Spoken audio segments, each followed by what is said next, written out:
आखिरकार ऐसा किया हुआ कि मैंने अपनी सगी माँ को घर से निकाल दिया।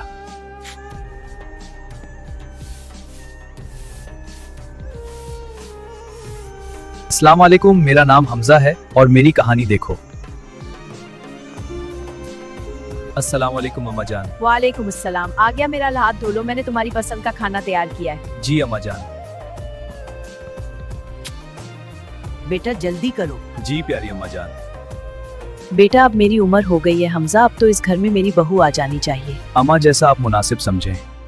बिस्मिल्लाहिर्रहमानिर्रहीम। चलो मेरी प्यारी मुर्गियों, खाना खाओ, बस सब खा लो। शाबाश हमजा। या अल्लाह मुझे मेरे बच्चे के लिए अच्छा सा रिश्ता दे दे। या अल्लाह मुझे मेरे बच्चे के लिए अच्छा सा रिश्ता दे दे। अगला पार्ट देखने के लिए वीडियो को लाइक करें, चैनल को सब्सक्राइब करें और अपनी राय कमेंट्स में दें।